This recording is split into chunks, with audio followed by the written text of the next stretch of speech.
Who are you? Michelangelo. Okay, Nice to meet you. How are you? I've been out with black women or approached black women, and before they even knew me, they said, how many kids you got? How many baby mamas you got? Dating outside my race, I haven't had no issues like that at all. Okay, and you are? I'm Coro. Coro. I've been practicing abstinence for 3 years with no sex. I'm looking for someone that can respect my views on this, someone that can love me for me. And you are? Bo. Bo. Yeah, I don't date black women now because of past experiences. They like to place that strong personality on you, and sometimes you just kind of, just like, you know, stand in a woman's place. So do you have any idea why you're here? We share some of the same Opinions. About? Why are black women so angry? Was your mother angry?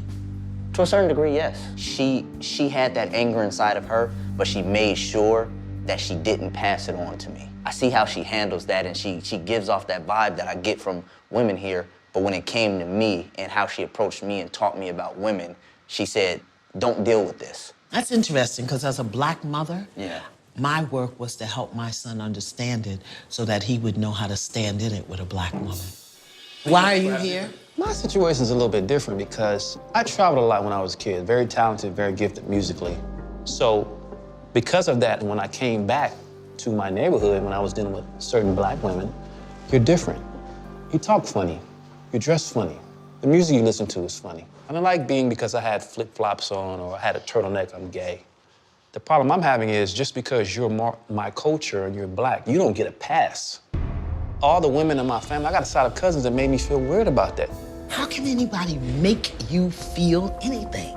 You get to choose how you feel. You don't know that when you're kids, it's a psychological imprint. What does that have to do with today? Now, with a black woman, I have this in my mind before I even talk to you, she's gonna think I'm weird. And that bothered me a lot. When I went to junior high school, I got bussed from Ocean Hill, Brownsville to Flatbush, and they spit on me and called me a nigger. They spit on me. And I was 13. And these were adults, not the children. So my point is this, that don't have nothing to do with who I am today. What is your experience? A lot of black women, they don't want to talk to me. Some of them don't want to talk to me. Some of them want to talk to me because, number one, I'm a God-fearing man. I don't believe, like right now, I'm practicing abstinence. I'm not having any sex whatsoever. Why you ain't in the church? I am in the church. I'm gonna tell you about the church women. If you don't have a collar, they don't want to talk to you. What's up, study group? Welcome to Black History Student. I'm your host, Black Butterfly. Today we'll be discussing the reasons why black men don't marry black women, because there are facts and myths that explain the root of the conflicts between both sexes. The unofficial war between black men and black women is believed to be a new phenomenon. Black men blame black women for preventing them from being men, and black women believe that black men aren't protectors and providers. These arguments are not new by any means and have been ongoing since the 1950s, and during this time, both black men and women adopted the white man's meaning of what manhood and womanhood are in the United States. The white man defines a man as an individual with a phallus or a penis, and the ability to dominate and control his women and children. A man protects his family while maintaining obedience and utter submission from them. Furthermore, a man provides his family with materials for their sustenance, including shelter and other necessities. But most importantly, a man has power and wealth, and these are things that black men in this country have not had as a collective since their enslavement. On the other hand, a woman is one who supports her man under all circumstances, even if he abuses his power as head of household. She's to stay sweet, obey and pray, and accept whatever he chooses to subject her to, even to her own detriment. She follows his lead, even if he's leading nowhere. And a woman remains loyal and available, despite the man not reciprocating the commitment. She is to do whatever needs to be done to make him feel like a man, even if he's doing everything but being one. The problem with these descriptions of womanhood is that, just as black men, black women have been also enslaved and degraded, disrespected, and humiliated for over 500 years by both white and black men. Therefore, they refuse to be re-enslaved just to make their men feel like men. Now, the white man's ideas of manhood and womanhood are part of the nonsensical American dream, as they aren't realistically attainable, especially for black people. All the systems and institutions in this country are designed specifically for the benefit of white society. Since the slaves were emancipated in 1865, white people have done everything in their power to prevent black people from being able to realize this patriarchal idea of manhood and womanhood. But simultaneously, they feared the uprising of black men, taking the freedoms that were granted to them at birth. Therefore, whites passed legislation to give black people the perception of liberty and equality while preventing all actions they've taken to benefit from such privileges. For instance, Congress passed the Voting Rights Act of 1965 to guarantee black people's right to vote. However, they gave them nothing to vote for. Black people have never had any political representation, and therefore their votes have done nothing to advance their inferior position in society. Author Michele Wallace correlates black people's lack of representation to their current position in society in her book called Black Macho and the Myth of the Superwoman. Michele says that today I understand the problem as one of representation. My view then was that blacks have been systematically deprived of the continuity of their own African culture, not only by the oppression of slavery and the racism and segregation that followed it, but also by the integration and assimilation, which had denied them of their history of struggle and the memory of their autonomous cultural practices. This did more than make it inevitable that black men would be sexist or misogynistic. It also made inevitable black women's completely dysfunctional self-hatred. Now, to be clear, although there are a large percentage of black men that are abusive, patriarchal white imitators, there is also a significant number of black men that abide by the African idea of manhood and womanhood. These black men are indeed protectors and providers that love and respect their black women and children. They are loyal to black women and recognize the strength she brings to them. They embrace the black woman's revolutionary accomplishments in higher education, employment, wealth building, and self-love. There are black men that work very hard to sustain their family and shake their heads in shame at those that doesn't. These black men recognize the hate and danger that others pose to black women and children and want nothing to do with such men. They condemn these guys and see their jealousy as the weakness that it is. On the other hand, narcissistic, misogynistic black men take their self-hatred out on black women and children. The vitriolic abuse towards and the jealousy of black women makes these types of men pit all non-black peoples against black women. They publicly emphasize that non-black women are better options because, unlike black women, these women are supposedly fit, feminine, friendly, submissive, and cooperative. Black women are said to be unattractive. Black men say they smell bad. They call them useless welfare queens that act masculine and are the least desirable species on earth. A perfect exemplification of a black man that detests black women is a YouTube content creator named Anton Daniels. This little old black man has almost 12,000 followers that he spewed the vilest propaganda about black women and children. Most of his videos are filled with stereotypical venom that he spits at black women, false statistics to validate his rhetoric, and other black men that supports his jealous views of black women. What's ironic is that he's married to a black woman and has black children. Now, I'm not sure about his family dynamics, so I won't get into that. I don't know whether he's abusive or not the way that he is on camera, but his YouTube persona suggests that he's extremely hostile when he doesn't get his way, and he's highly aggressive when he expresses his hate of black women. Recently, Anton was on a panel with 9 other guests when he went on a tangent about his revulsion of black women. Take a look at the clip. Really wrong with the black community is that the woman is out of her purpose and she's not a helpmeet no more. Yep. She's the enemy. She's more of an enemy than the white man ever has. She's more of an enemy than anybody in history has ever been to the black community because she's the very person that comes in with deceit and looks to use you and then disperse of you when she's done with you. And then she'll move on when it's all said and done and then say, well, what about the kids? Fuck them kids and fuck that woman too. Throw that hoe out with the bathwater. Throw the baby out with the bathwater. Start the fuck over. Get a whole new group of women, and then fix the community that way. Now, Anton Daniels is obviously another black man that's envious of black women. He projects the image he views of himself onto the most vulnerable people, black women and children. Like many black men that boast of possessing wealth, Anton makes it very apparent that he's in competition with black women by ostentatiously boasting of having more materials than them and demanding that bank statements be compared to verify who has more earnings. Anton is either trying to prove that he's more of a woman than black women, or that black women aren't man enough compared to him. Regardless, this behavior is typical of many insecure black men that can't compete with their white oppressors and therefore aim to dominate, disrespect, and dehumanize black women. Now, black men that prefer to marry white women represents 24% of the population in America, and the black men that don't care for white women still don't marry black women.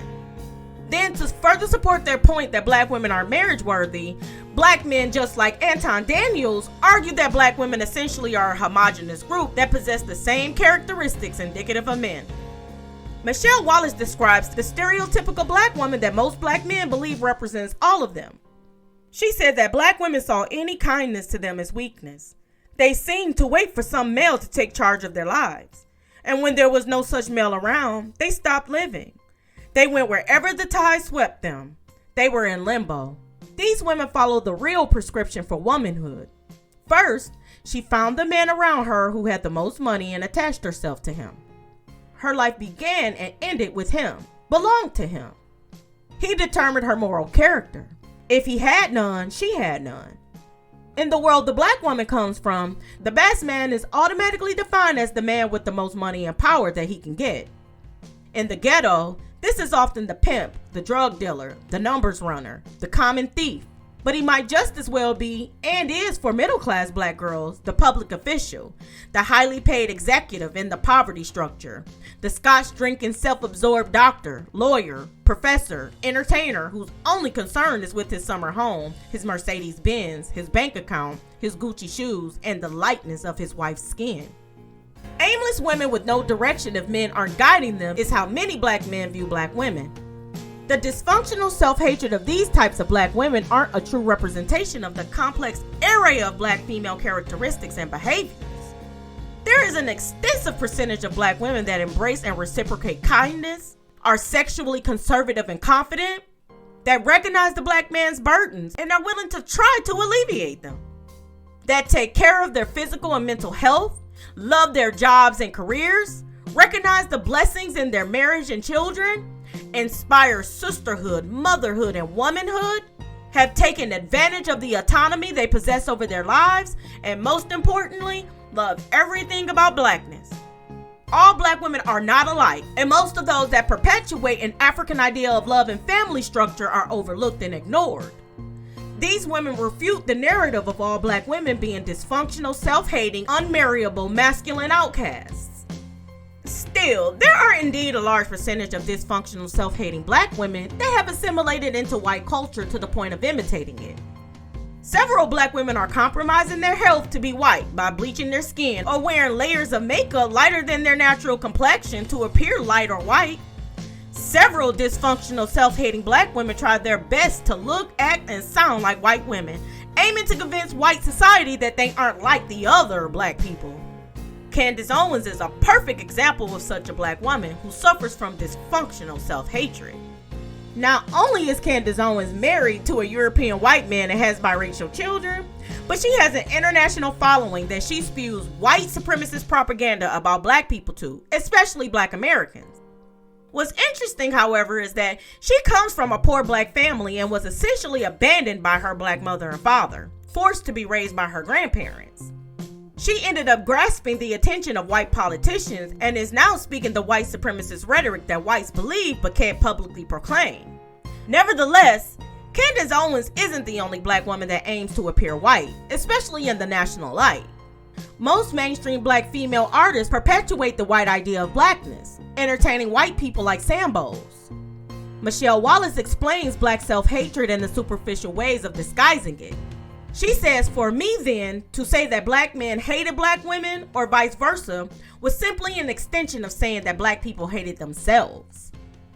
Black men would define their masculinity and thus their liberation in terms of superficial masculine characteristics, demonstrable sexuality, physical prowess, the capacity for warlike behavior.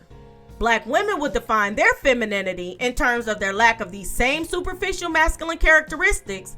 Precisely because of the myth of their inferiority, the black female stereotype had always portrayed them as oversexed, physically strong, and warlike. One of the myths I called Black Macho, and the other I called the Superwoman.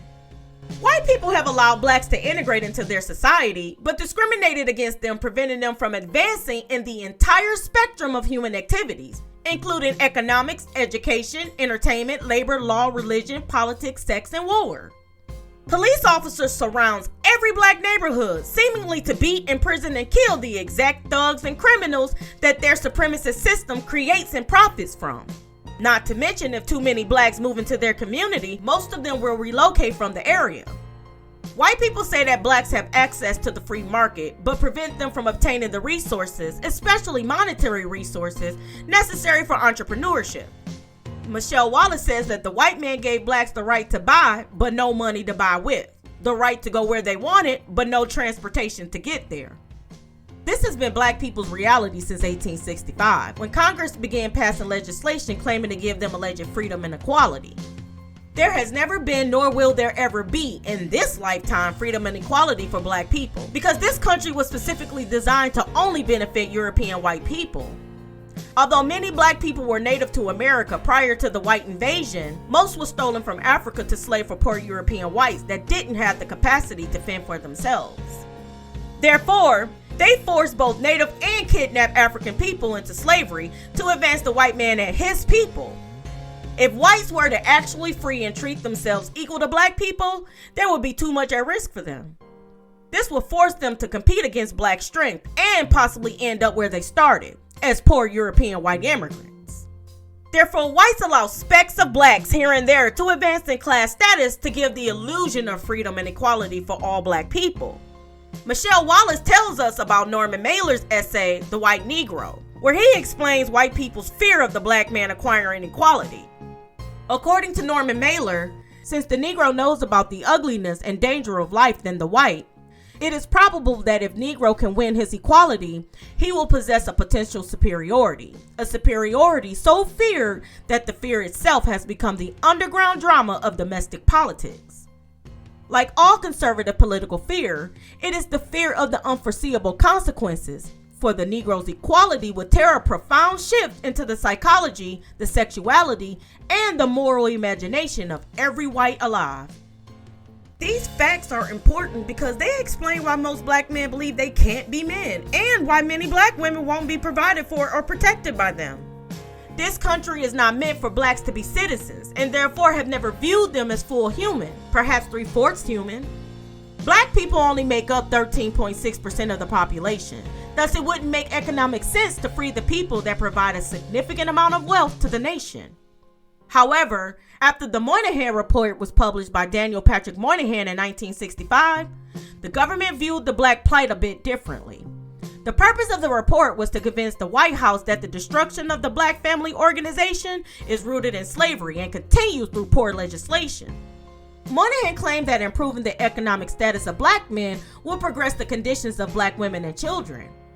The report also declared that black women are the primary reason that black men are oppressed.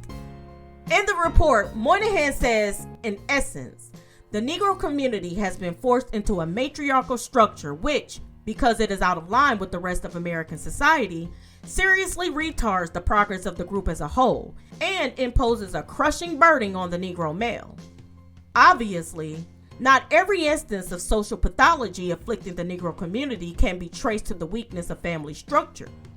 But once or twice removed, it will be found to be the principal source of the most aberrant, inadequate, or antisocial behavior that did not establish but now serves to perpetuate the cycle of poverty and deprivation. Apparently, this quote from the Moynihan report has been used as a talking point to argue that black women are preventing black men from being men.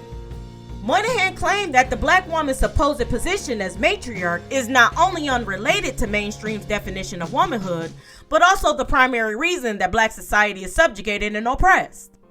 What Moynihan deliberately or ignorantly disregarded is that the system of white supremacy forcefully places black women in the position of provider, while simultaneously leaving her and her children vulnerable.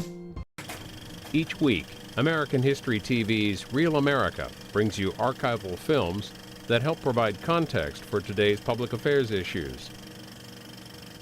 Our guest today on Meet the Press is the author of the controversial study, The Negro Family, Mr. Daniel P. Moynihan. His report, prepared when he was Assistant Secretary of Labor, at first was warmly praised, It has recently been sharply criticized. Mr. Moynihan, a professor of political science, is now at Wesleyan University. He was one of the drafters of the nation's anti-poverty program, and he has just been appointed by Mayor-elect Lindsay to the New York City Poverty Task Force. Now we'll have the first questions from Mr. Moynihan from Lawrence E. Spivak, permanent member of the Meet the Press panel.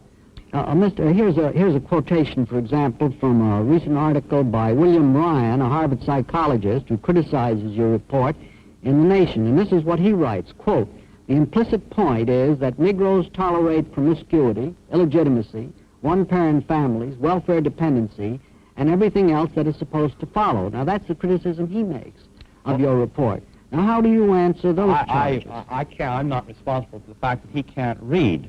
As E. Franklin Frazier said, and I quoted from him at some length, there is a lot of evidence that the Negro middle-class family, when it gets its opportunity, gets a bearing, is, if anything, more stern, more rigid than most.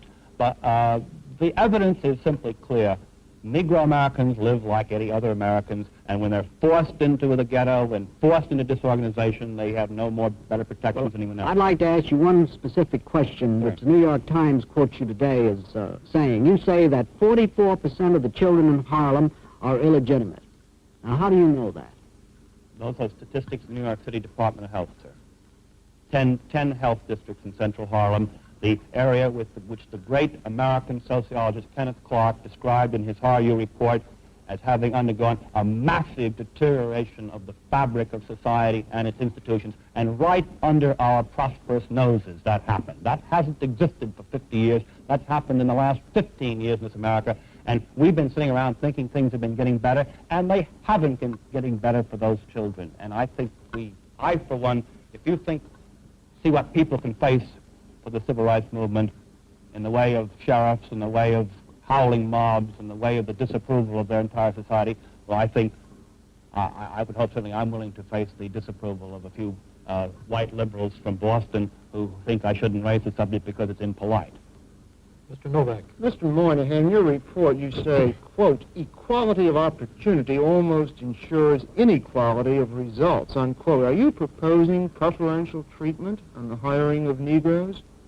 I believe this country owes the American Negro his back wages, yes. Should the federal government support preferential treatment for Negroes then? I believe what President Johnson said in his Howard University speech. You cannot keep a man in chains for 3 centuries, then take the chains off and say suddenly, okay, you're free to run the race of life with anybody else.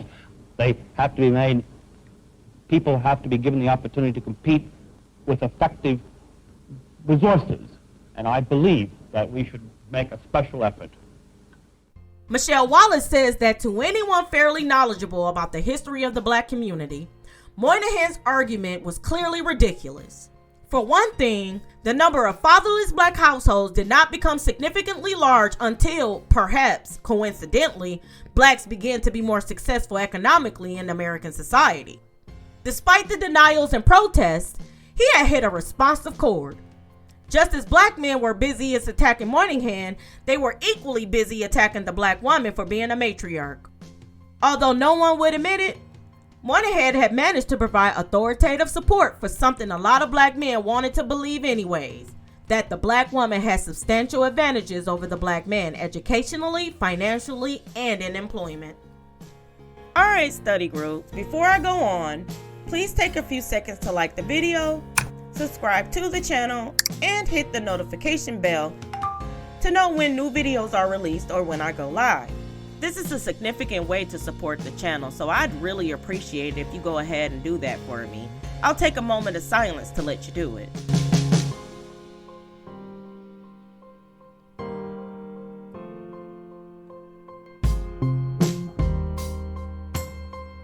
Okay, thank you, study group. I really appreciate your support. I really do. Now let's continue. The Moynihan report became advantageous to black men as the government provided black men with more opportunities to acquire wealth. It was argued that the more income a black man could obtain, the more black women he'd marry and improve the black family structure. But the reality proved to be quite interesting, because the rates of black men's college admission, graduation, and employment had indeed improved.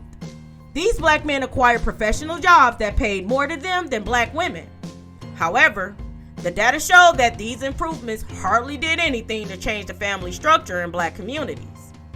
Black female heads of households increased, and black women became even poorer.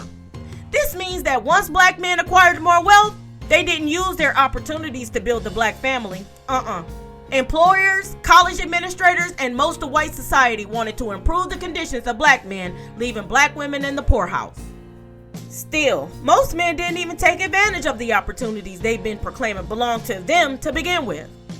These men found it easier to succumb to inferiority and blame black women for their lack of success and poor decision making.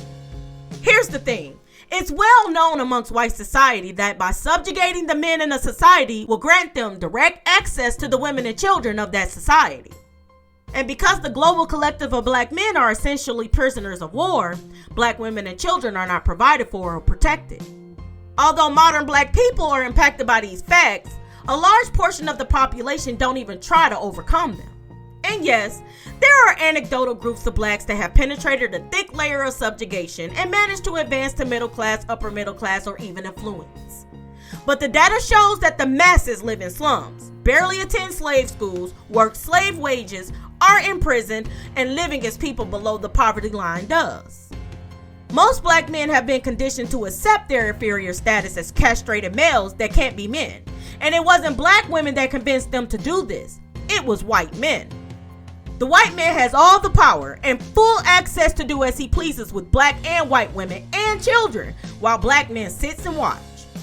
And even though black women are fully committed to black men, despite his oppression and disrespect, these women are accused of being undesirable, masculine, and incapable of doing anything to appease them. Consequently, the covert and public abuse and condemnation of black women by black men are causing many black women to divest from them altogether. These days, white men are becoming more appealing to many black women. Interracial marriages between white men and black women have risen since the 1967 Loving versus Virginia Supreme Court case that ended laws banning interracial marriages in the United States. The white men fought to have legal access to black women and won.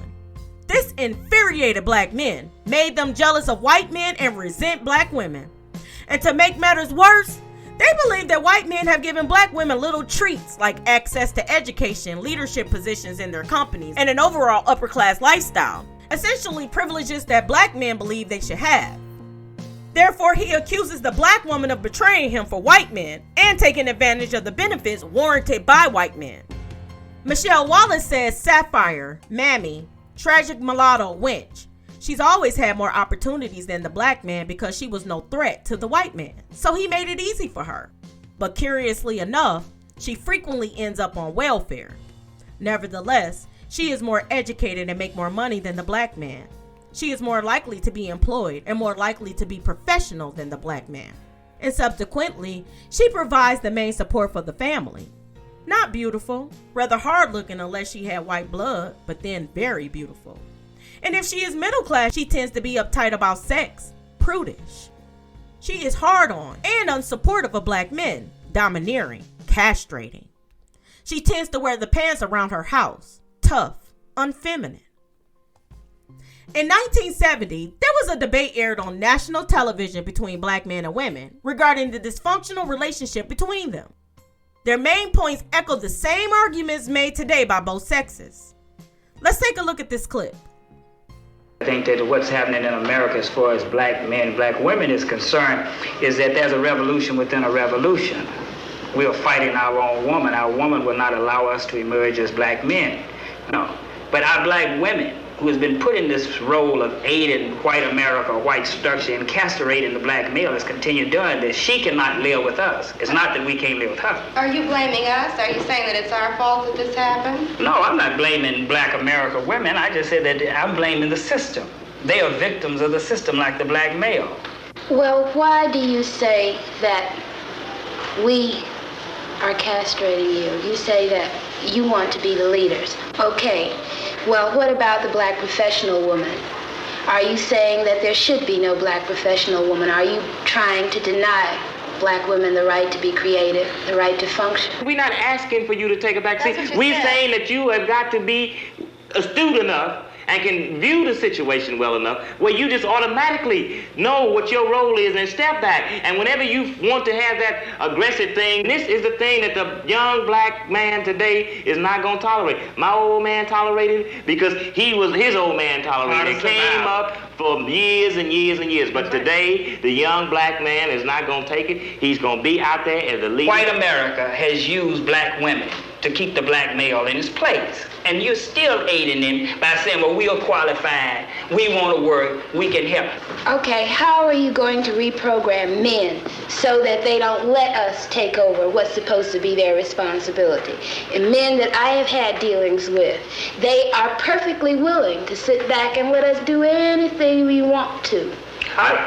I don't think that you have to reprogram men. I think you have to reprogram women. No, you have to reprogram the man so that he will forcefully take what belongs to him, because you know women, as long as we can get, we're going to get, and it's part of our being. We're going to do anything to you that you let us, whether we want to or not. You don't want to live on the level of income that I can afford you in love.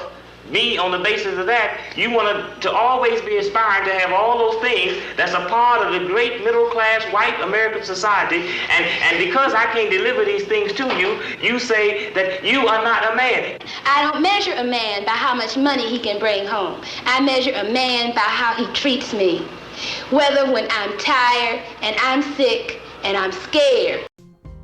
Okay, so you guys saw in the debate, black men argued that black women denied them their right to be men because they took advantage of the privileges white men provided to them. Those benefits were essentially the ability to provide for the family unit. On the other hand, black women contended that it wasn't their fault that black men refused to forcefully take the advantages that they believed were warranted to them. Furthermore, black women asserted that their definition of manhood didn't align with that of white societies, but instead were nurtured in African principles of manhood, basically being a protector and supporter of women and children. To this day, however, black men claim that black women should drown in the ocean of struggle with them, accepting whatever little or nothing they choose to provide, just so they can feel like men. But it's nonsensical for black women to accept the bare minimum most black men are offering, especially since they've experienced having nothing since they were stolen from Africa. Angry and overwhelmed, some black men tried to poetically convince white men that they were human, such as James Baldwin and W.E.B. Du Bois, or even Martin Delany or Harold Cruz, and etc. But they failed. Then other black men tried again during the civil rights movement because they passively fought for what the white man took using brute force. Malcolm X might have been successful in galvanizing the black masses and acquiring manhood by any means necessary, but they killed him before he could reach his goal. Subsequently, black men tried to gain manhood again with the Black Power movement during the 1960s through the 80s, raising their fist in the air, demanding authority and representation. But these demands went unheard, and whites infiltrated and dismantled the movement, exiling, imprisoning, and killing its black members. Since then, there hasn't been any effective movements that have conspicuously benefited black people, and especially not the Black Lives Matter movement. Please don't mention that. The Black Lives Matter movement was a movement meant specifically for black homosexuals, and their goal was to dismantle the family unit. So Black Lives Matter was not a movement for the black collective. Whites' reactions to the black man's passive and radical demands and actions have always extinguished the fighting fire inside of them. Consequently, most black men have given up on even trying to attain manhood and instead opted to blame black women for not giving it to them.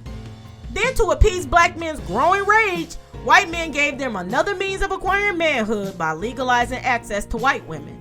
Therefore, instead of uniting and fighting for liberation, black men have settled to declare war against black women and obtain a white woman by any means necessary. Now, it's a fact that white men and black women sparked the legality of interracial relationships in this country. However, since then, black men have doubled in mixed partnerships with non-black women. Today, 24% of the black male population married outside of their race, compared to only 12% that of black women. Interracial relationships make up 2.9% of the biracial population. Most black men that marry non-black women either lack racial pride and could care less to obliterate their blackness, or they try to erase their black heritage, which bears the scars of life not as a man. They've been conditioned to believe that access to white women makes them real men, so they parade around with non-black women, erasing their blackness while simultaneously believing they're getting even with black women. Michele Wallace perfectly describes why most black men prefer white women over black women. She says that America had made one point painfully clear. As long as the black man did not have access to white women, he was not a man. The lynching, murders, beatings, the miscegenation laws designed to keep the black man and white woman apart, while the white man helped himself to black women, created in him a tremendous sense of personal urgency on this matter. America had not allowed him to be a man. He wanted to be one. What bothered America the most? The black man and the white woman. Therefore, if he had a white woman, he would be more of a man. And as it became more and more apparent that white America would regard any serious bid for social, economic, and political equality as declaration of a full-scale war, the white woman, black man version of freedom began to make a great deal of sense. Come 1966, the black man had two pressing tasks before him: a white woman in every bed and a black woman under every heel. Overall, the main reason black men don't marry black women is because black women reminds them of their inadequacy. Since slavery, black men have never been able to sufficiently protect and provide for black women and children. They've hardly been able to protect or provide for themselves. This humiliating reality causes black men to resent black women for being forced matriarchs that are practically struggling to survive themselves. Black men have conceded to castrated inferiors in white society, fighting for manhood by acquiring white women and erasing their manless black heritage by bearing biracial children. Although this is proven to be detrimental to the black family structure, black women continue to push forward, fighting for equality to improve life for themselves and their children. However, until black men overcome subjugation, acquire racial pride, and realize their sole purpose for existence is for the black family, there will always be an unofficial war between black men and women. Black people will remain substandard to all people, and black women and children will continue to be vulnerable in society. Alright, study group, so go ahead and leave some comments below. Do you agree with my commentary? Why do you believe that black men don't marry black women? Is the lack of black unions designed by the white patriarchal supremacist system? Do non-black women actually make better mates for black men? Or are white men better providers and protectors for black women? Let me know your thoughts. Also, if you have any topics that you'd like for me to cover, please send them to blackhistorystudent@gmail.com. This email is listed in the description section below. If you're interested in reading any of the books that I've referenced in this commentary, I've listed them in the description section below. And if you decide to purchase them, please do so using my affiliate links, because I do receive a little commission for each sale, and you will be supporting the channel by doing so. If you would like to read the article on this topic, please follow the link in the description section or visit blackhistorystudent.com. Finally, if you haven't done so already, like the video. If you're new, subscribe, and if you loved it, share it. Until next time, bye study group.